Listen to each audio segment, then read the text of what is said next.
There are always mysteries in life. Welcome, curious minds, to Artificially Literate. This is where books, films, and ideas meet, deep thought and curiosity. In each deep dive, we explore a piece of literature, maybe a compelling video or a cultural moment, breaking down its philosophical and, its literal meanings. Whether you're a lover of stories, a seeker of meaning, or maybe just someone who enjoys a thoughtful takeaway, this is really your space to reflect, learn, and maybe look at the world a little differently. Today, we're plunging into a classic, a book that has profoundly shaped our understanding of horror. It's a tale that reveals, I think, as much about human nature as it does about the monstrous. We're talking about Bram Stoker's Dracula. It really is. And it's a story so many people think they know, maybe from films or pop culture references. But the original novel, it has these intricate layers that often get lost. What's truly fascinating, I think, is how Stoker chose to tell it. He used this epistolary format. Right, the letters and journals. Exactly. Journals, letters, telegrams, newspaper clippings. It's all pieced together. And this isn't just, a stylistic flourish. It's a really profound narrative device. It forces us, the readers, to almost act like detectives. We have to piece together the truth from these fragmented, sometimes, often biased perspectives. Stoker himself kind of hinted at this. He said his aim was that a history almost at variance with the possibilities of later-day belief may stand forth as simple fact. So he's deliberately challenging the reader. Absolutely. It challenges our need for just one clear, single narrative. It's a bit like how we grapple with information overload in our own lives today, isn't it? Trying to figure out what's real from all these different sources. That's a great point. Yeah, it feels very modern in that way, actually. It's like being handed this scattered pile of evidence and being told, okay, figure out the truth, knowing full well each piece comes with its own filter, its own agenda, almost. And that structure, it really intensifies the creeping dread, doesn't it? As we journey through this story, we'll trace that escalating fear, those moments of just shocking realization. And we'll look at the profound questions this narrative raises about, good and evil, belief, what identity even means. So, let's unpack this. The descent into the unknown. Okay, so our deep dive begins with Jonathan Harker. He's a young English solicitor, seems very ordinary, very rational.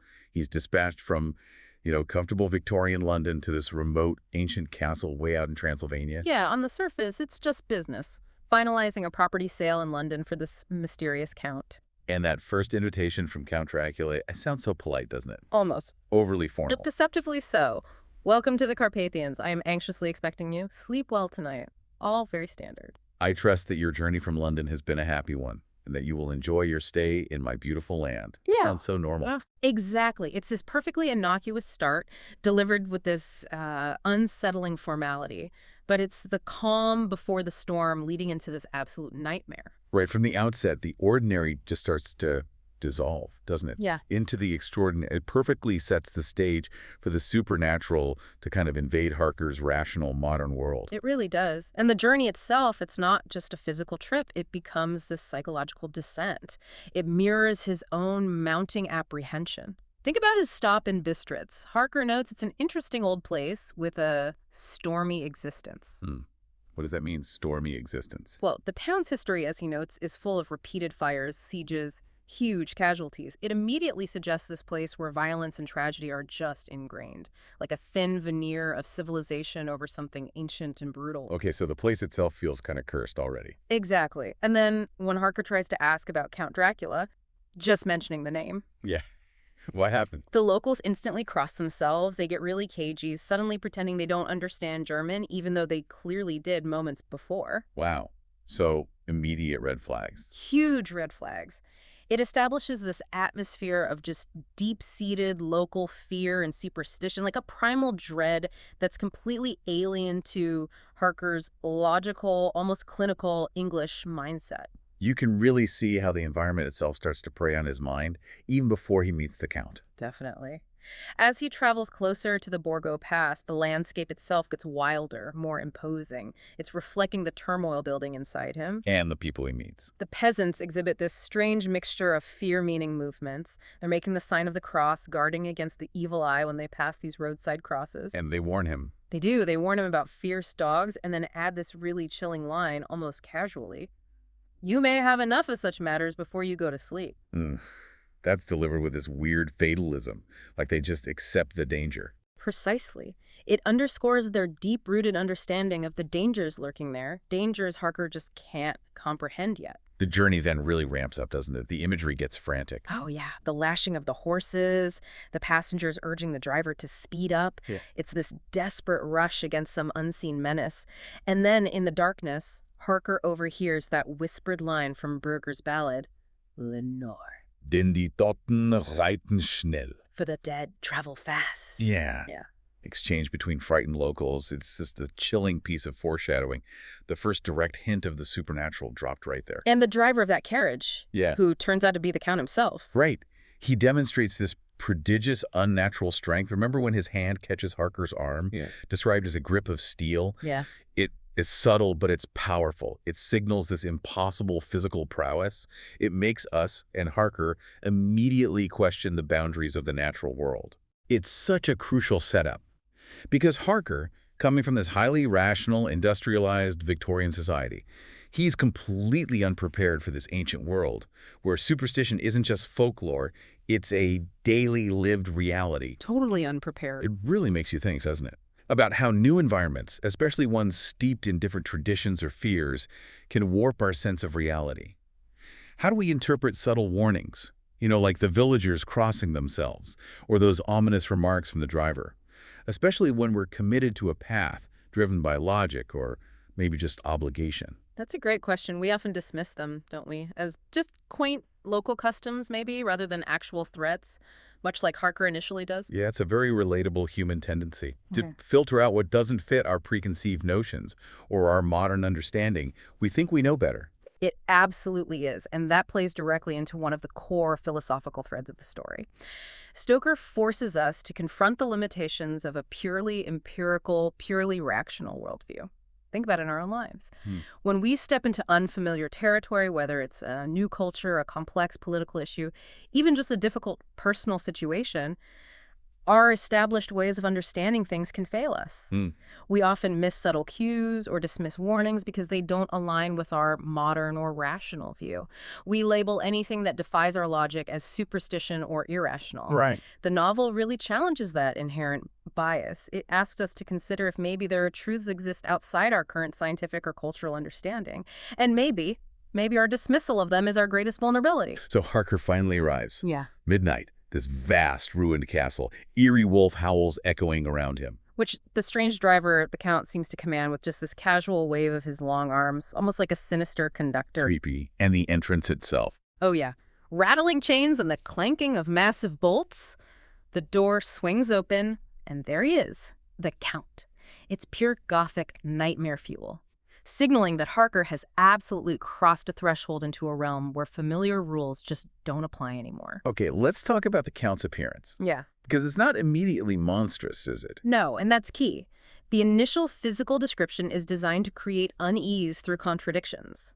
He's a tall old man, clean-shaven save for a long white mustache and clad in black from head to foot.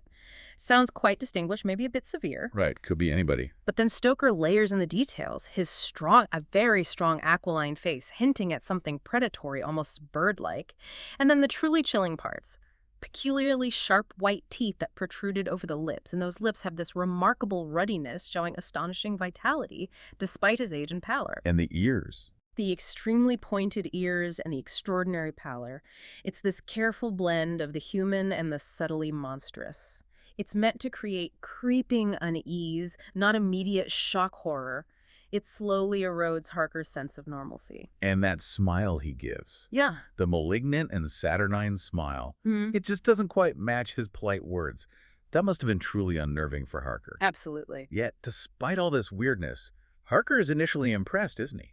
By the Count's knowledge, his intelligence. He is. He notes the Count's wonderful knowledge and acumen, especially considering he claims he's never been in the country England and doesn't seem to do much business. He seems like a master of logistics, planning everything meticulously for his move to England. Almost superhuman intelligence at work. And this leads to that fascinating and really insidious dynamic. Dracula's keen interest in things like property law, business affairs. He grills Harker about consignments, guarding against difficulties. So he's not just some ancient evil holed up in a castle. Not at all. He's an intelligent, calculating force adapting to the modern world. He's meticulously planning his move to London, even arranging the shipping of 50 cases of common earth for, quote, experimental purposes. 50 boxes of dirt. Why? That becomes crucial later. It's his native soil, which he needs to rest in. It shows the strategic mind at work, a cunning, patient predator covering all his bases. He's like the ultimate immigrant, as you said, learning everything about his target. Exactly. New languages, social customs, politics, law, finance, science, the habits of this new land, England. His ambition is global, insidious, and deeply unsettling because it operates within the very structures of modern society he intends to infiltrate. That is a chilling insight, and Yeah. it really makes you confront that question. How does evil actually manifest? Is it always obvious, like a monster with fangs and claws? Or can it hide behind charm, intellect, using the very systems we rely on? We often imagine villains as, I don't know, cartoonishly evil. Hmm. But Dracula shows us that true danger can lurk in plain sight, disguised by sophistication and intelligence. What does this suggest about how we discern true danger from superficial appearances? In our own lives, maybe in politics or even personal relationships. It challenges us to look beyond the surface, right? Scrutinize motives and actions, no matter how polished they seem. Exactly. It's a powerful lesson. True evil can be highly organized, patient, and incredibly adaptable. Dracula isn't just brute force. He's a highly evolved predator. He understands systems and human psychology, arguably better than many humans themselves.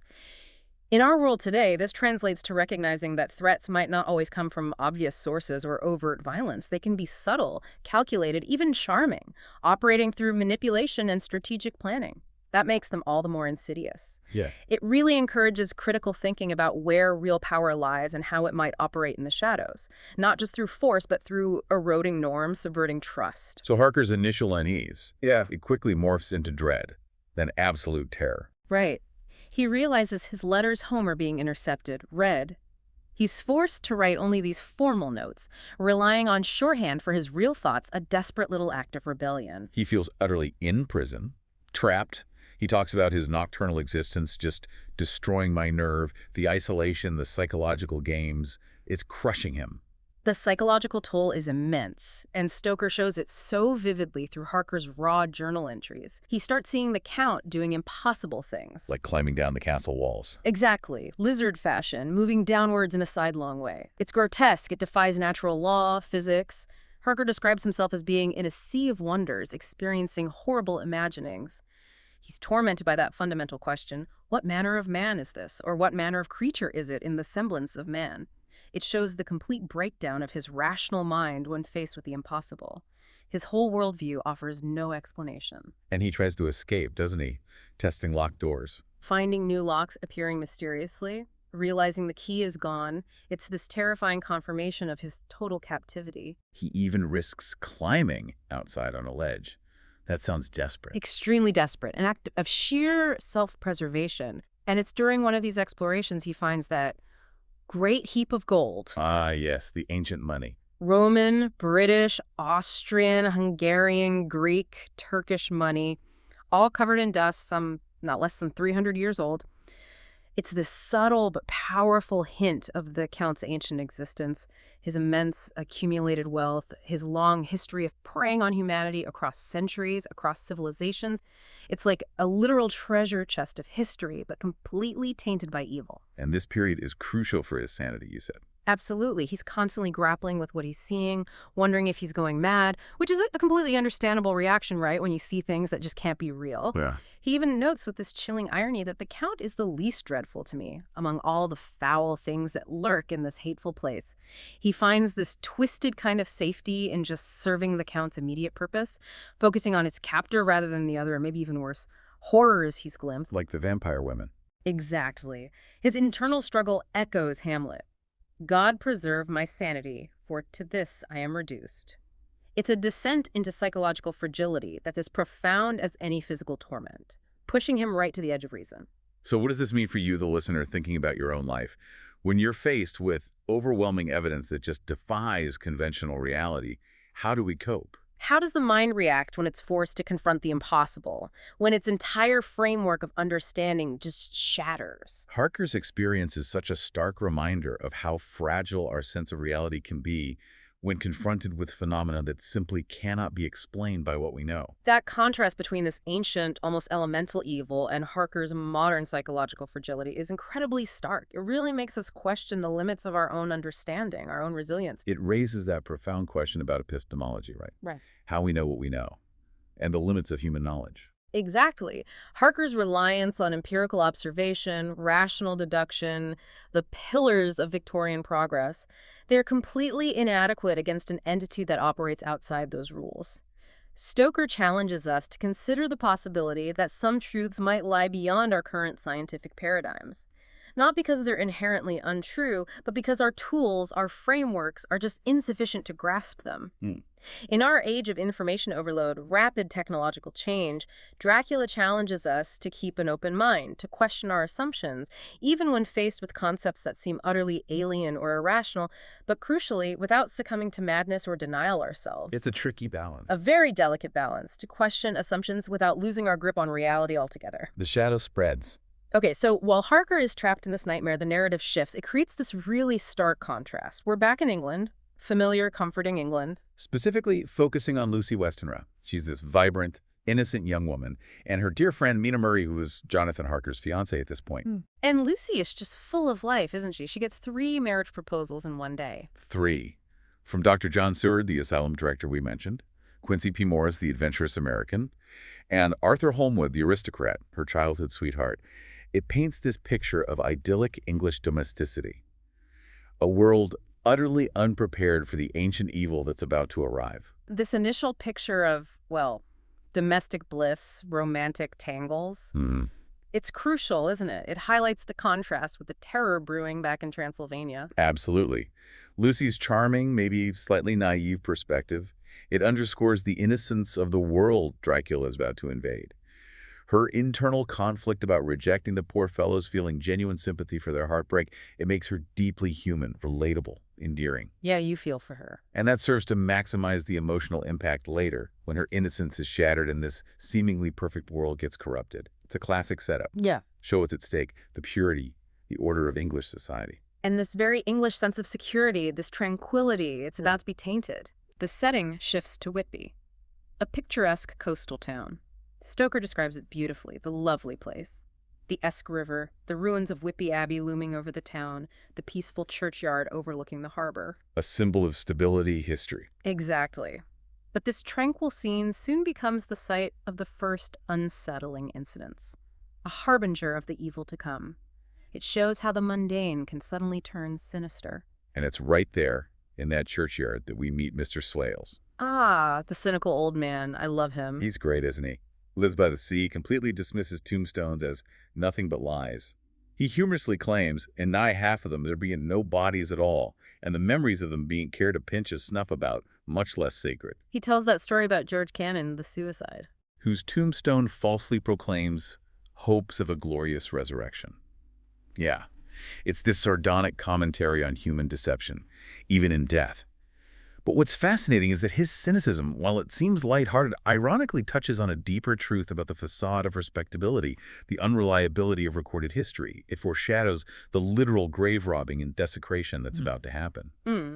His jaded view is such a startling counterpoint to Lucy and Mina's innocence at that point. It really is. That's a fascinating observation. It makes you think. How does society deal with uncomfortable truths even after death? Swales highlights our tendency to present this sanitized version of reality, right? To paper over unpleasantness, even on epitaphs. And do. And in doing so, how vulnerable are people like Lucy and Mina living in this blissful ignorance to hidden dangers? They're enjoying the scenery, totally unaware that this ancient malevolence is literally about to wash ashore. It's a powerful illustration of how complacency, born from a desire for comfort and dismissing uncomfortable facts, can be really dangerous. That casual dismissal of deeper, darker realities is definitely a recurring theme. Swales' bluntness, though kind of comedic, serves as this grounded counterpoint to polite society's aversion to anything unpleasant. It suggests there are always hidden layers, discomforting truths beneath the surface, whether it's the real story behind a gravestone or the true nature of, say, a storm. Right. This refusal to look too deeply and to just accept things at face value is exactly what makes the characters, and by extension society, vulnerable.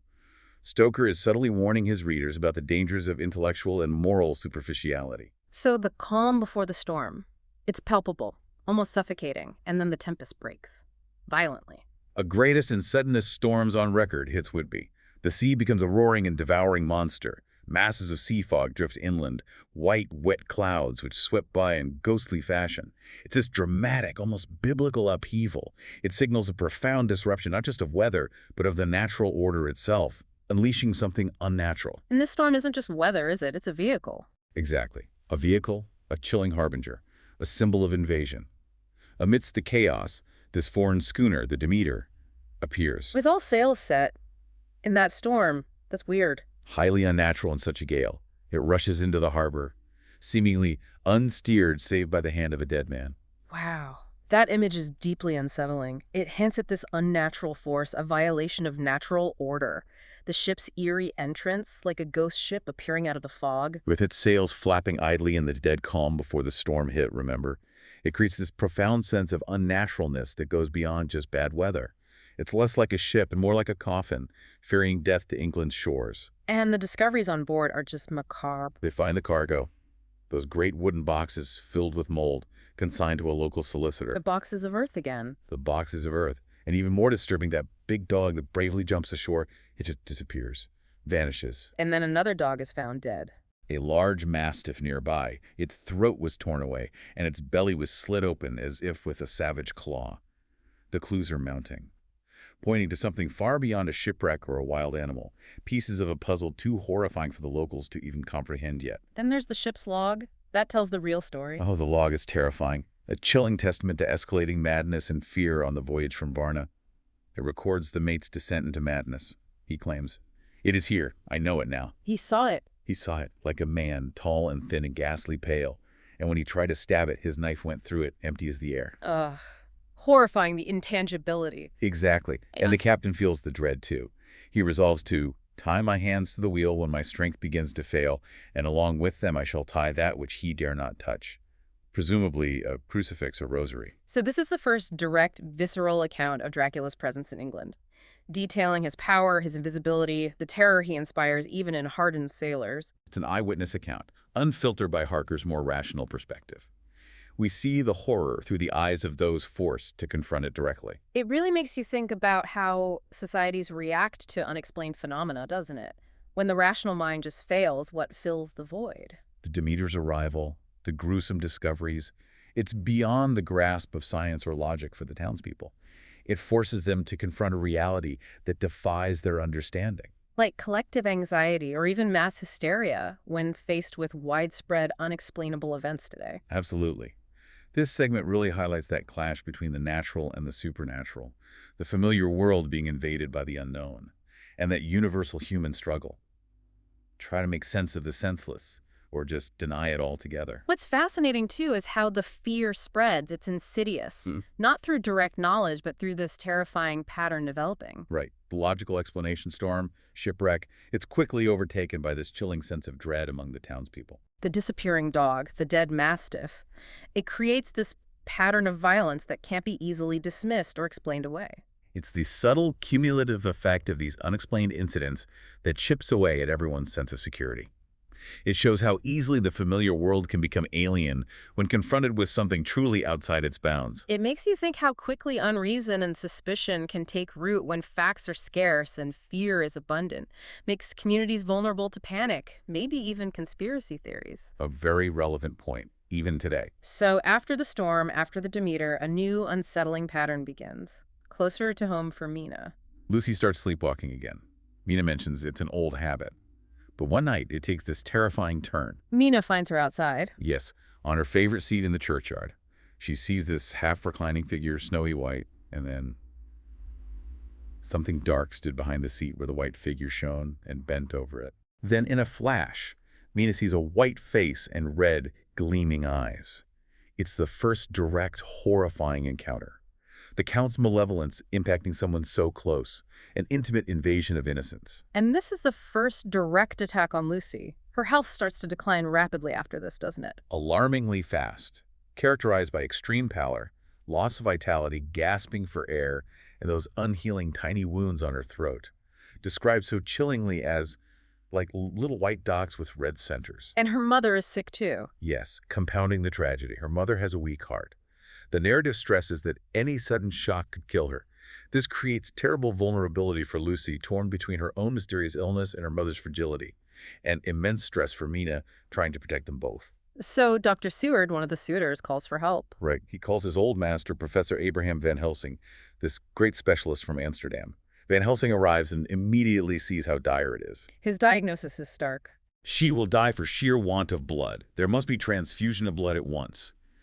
And he brings in Seward, Arthur, even Quincy Morris to provide transfusions. Which was cutting-edge medicine back then. Absolutely. The forefront of modern medical science. It really demonstrates that struggle.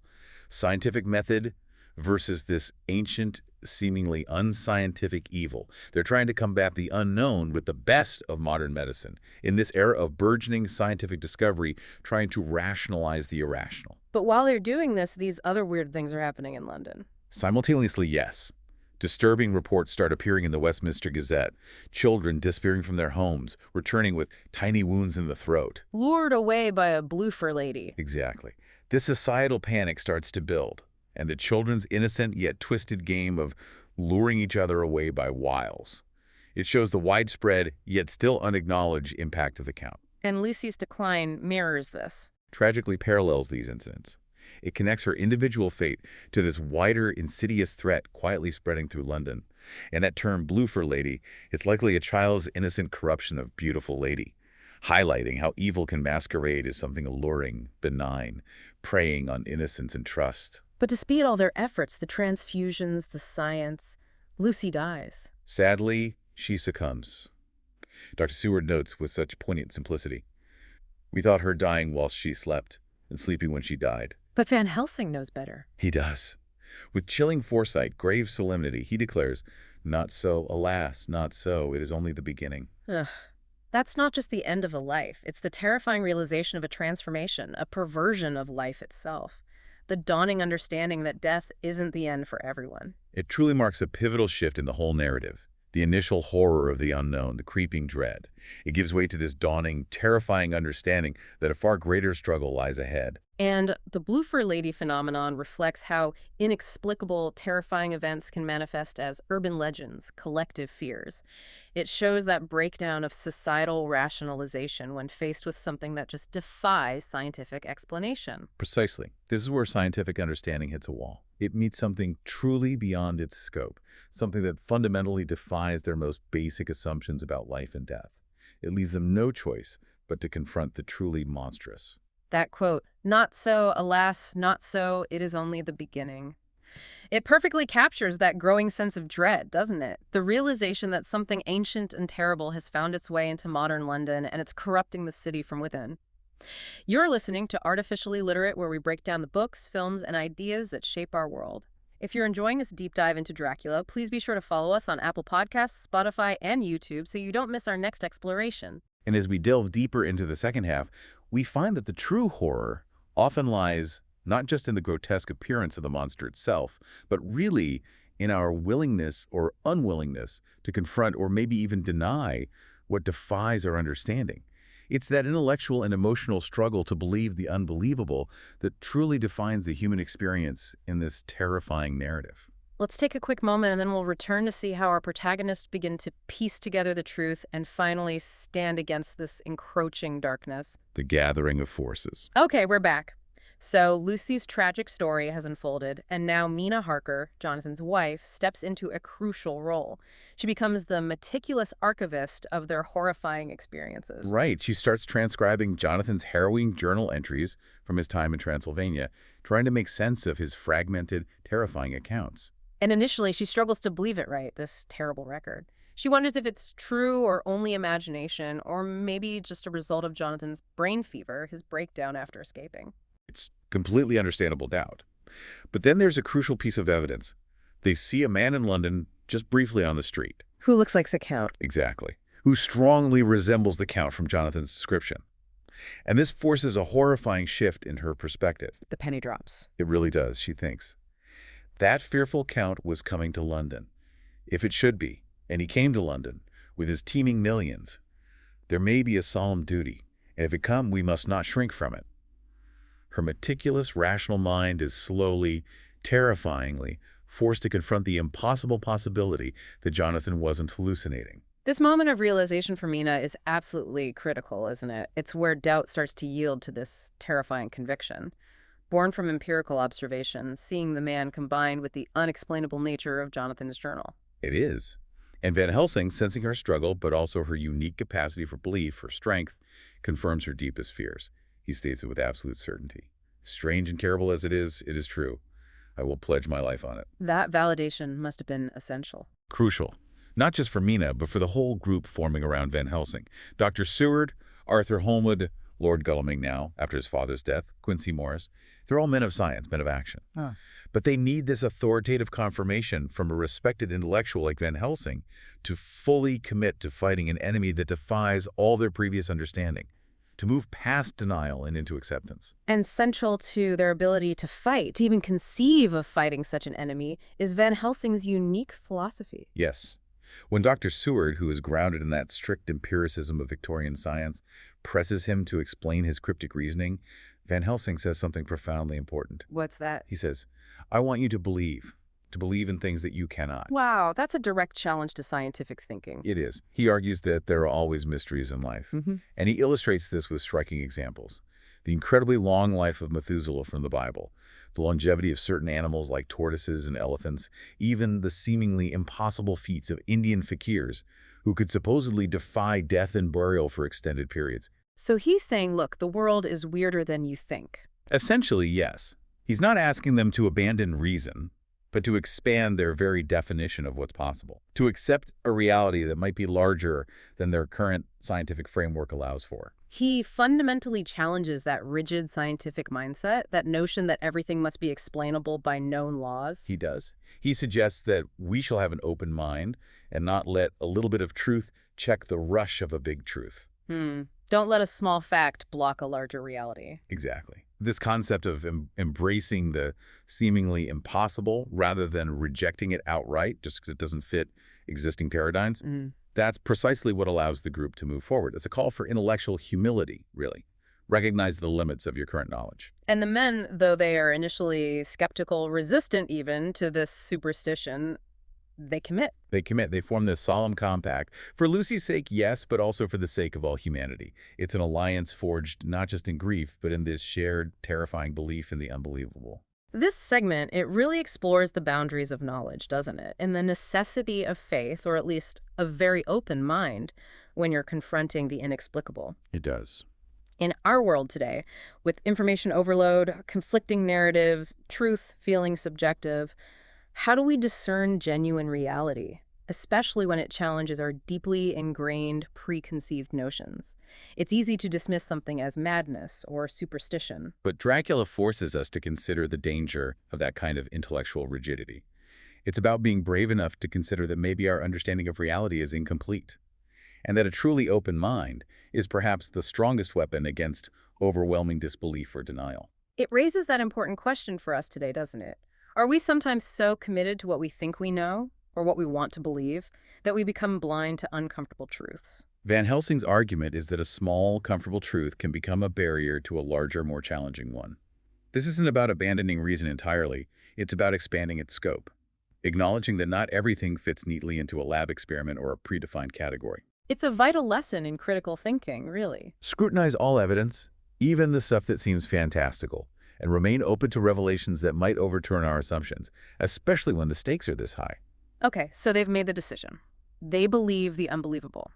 Now, Van Helsing lays bare the true nature of their enemy. The Nosferatu, the vampire. He explains in chilling detail. This vampire, which is amongst us, is of himself so strong in person as 20 men. He is of cunning more than mortal, for his cunning be the growth of ages. So not just strong, but anciently cunning. Exactly. This isn't just some monster from folklore. He's an ancient, evolved being of immense, unholy power, refined by centuries of existence and predation. And his powers are formidable. Truly terrifying, far beyond just physical strength. Van Helsing details how he has still the aids of necromancy manipulating the dead, dark forces. Okay. He can appear at will when and where and in any of the forms that are to him, shapeshifting into mist, dusk, animals. He can, within his range, direct the elements, the storm, the fog, the thunder. Which we saw in Whitby. Precisely. He can command all the meaner things, the rat and the owl and the bat, the moth and the fox and the wolf, twisting nature itself to his will. Wow. Furthermore, he can grow and become small and vanish and come unknown. It makes him this elusive, omnipresent threat.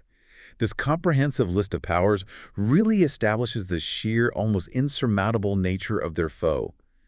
It highlights how profoundly outmatched the human characters are on a physical and supernatural level. They're relying only on their courage and their newfound belief. And the stakes, Van Helsing makes those incredibly clear too, and they are truly horrifying. He warns them grimly.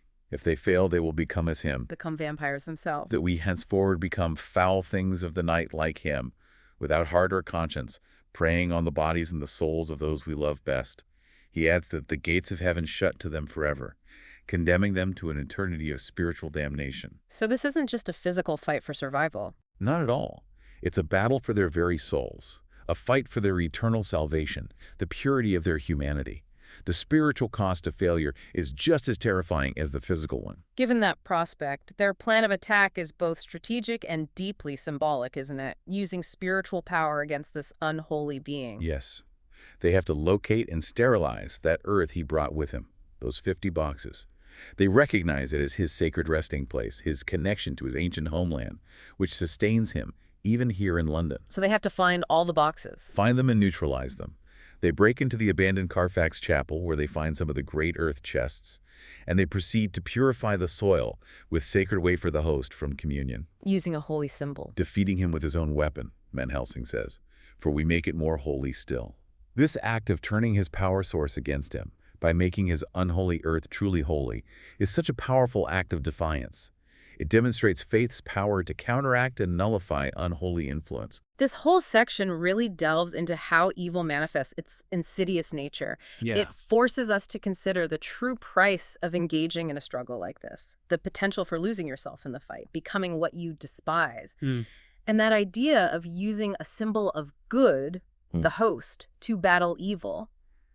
It's such a powerful theme. It's just that the most potent weapons against darkness might not be physical force, but spiritual conviction, moral purity. It makes you think about how we choose our battles in our own lives, doesn't it? And what we risk becoming in the process of fighting whatever we perceive as evil. It also highlights that idea that true evil doesn't just want to destroy life, it wants to corrupt identity, corrupt the soul. Exactly. The threat of becoming like Dracula is far more terrifying than just dying. Yeah. Because it implies losing everything that makes you human. Love, conscience, empathy. How does that translate to today? Well, it urges us to reflect on how easy it might be to adopt the tactics of our adversaries, maybe compromise our own values in the pursuit of victory, perhaps becoming as twisted as the evil we fight. The story suggests that maintaining moral purity is just as crucial as physical triumph, maybe even more so, especially when facing an enemy that seeks to erode your very essence. So the group continues their desperate search for the boxes. They investigate a house in Piccadilly. Find more boxes of earth there, confirming the Count has multiple layers across London, showing his deep strategic planning for this English conquest. But then comes this chilling, just devastating realization. They discover Mina. Mina has been attacked by the Count. Oh, no. Forced to drink his blood. They find her, horrifyingly, with her mouth to the open wound in his breast. That's horrific. It is, and her face begins to show the signs, the characteristics of the vampire. Her teeth seem sharper, her eyes more hard. It's a truly horrific moment, an invasion of the purest character in this story, a direct threat to the soul of their entire enterprise. This is maybe the most profound threat in the whole book, isn't it? It strikes right at the heart of their collective strength. It really is, because Mina's connection to Dracula through his blood means she can be hypnotized to reveal his location, which they use. But also, terrifyingly, he could compel her to disclose their plans, making her an unwilling spy against her dearest friends, her husband. But her devotion, her courage, it's immense. Incredible. She declares that if I find in myself a sign of harm to any that I love, I shall die. She makes the group, including Jonathan, promise to kill her if she fully turns. A solemn pledge. It underscores her incredible courage and self-sacrifice. prioritizing everyone else's safety over her own life, even her own soul.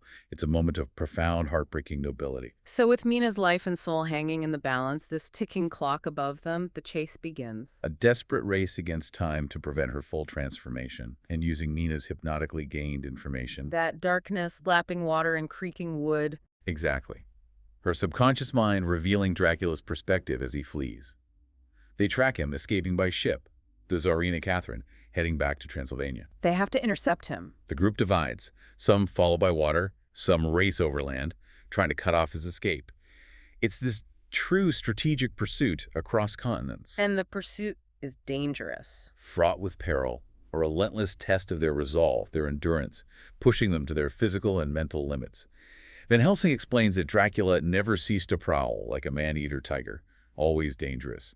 He emphasizes again that the Count's ambition to come to London was this centuries-long plan, a testament to his unimaginable patience, his foresight, the culmination of an ancient evil's grand design. And Van Helsing points out the danger of disbelief again. Crucially, yes. In this enlightened age, when men believe not even what they see, the doubting of wise men would be his greatest strength. Their fight, therefore, has to remain in silence and our efforts all in secret, lest they be dismissed as madmen, their vital warnings ignored by a skeptical public. So the final confrontation happens back where it all began, in the snowy, desolate Carpathians. A fittingly wild, ancient setting for the ultimate battle against an ancient evil. Wolves howl, loyal gypsies protect the Count's coffin. But the combined forces, Jonathan, Seward, Lord Godalming, Quincy Morris, Van Helsing, and Mina, symbolically vital. Even in her peril, they converge. It's the moment of reckoning. Where every decision, every sacrifice, every ounce of courage and belief culminates in this desperate final stand. And the climax is dramatic, visceral. They corner him just as the sun sets, weakening his power.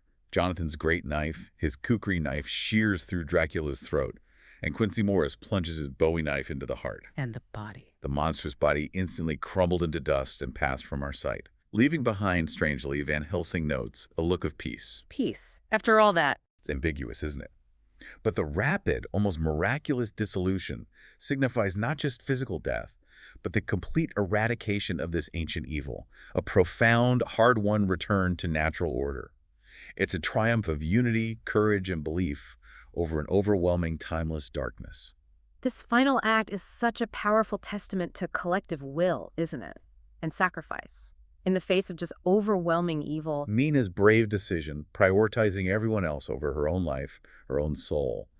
It's such a profound exploration of love and duty, maybe the most heroic act in the whole novel. And the ending, with the monster just crumbling to dust, it offers triumph, yes, but also maybe a poignant reminder of the ancient evils that might still lurk just beneath the surface of our modern world. It prompts us to consider what we would be willing to sacrifice, for those we love, for humanity itself, when faced with an existential threat. And there's that final quote from Jonathan Harker years later, looking at his son. Yes.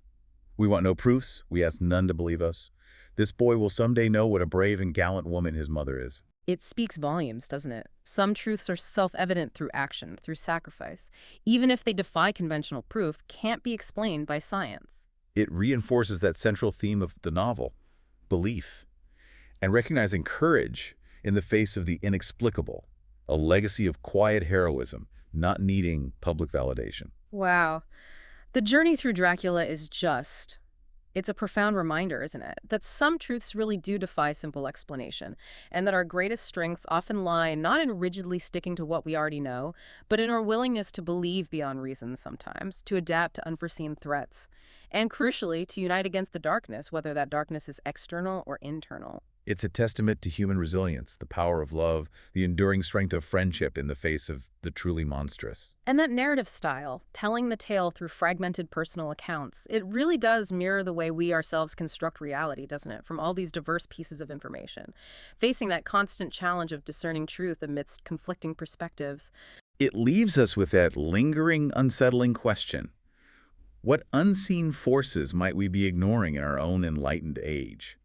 Perhaps because they just don't fit our current scientific or logical frameworks. Are we, like the characters initially, were maybe at risk of being too narrow-minded to perceive what truly lies beyond our comfort zone? A question worth pondering. Thank you so much for joining us on this deep dive into Bram Stoker's Dracula here on Artificially Literate. We really hope it has spurred your curiosity and given you some new perspectives on this enduring classic, maybe challenge some assumptions about what lurks in the shadows. Be sure to check out our other deep dives. Please follow Artificially Literate for more topics like this, and stay tuned for our next book exploration. Until then, remember, reading a book every day keeps stupidity away.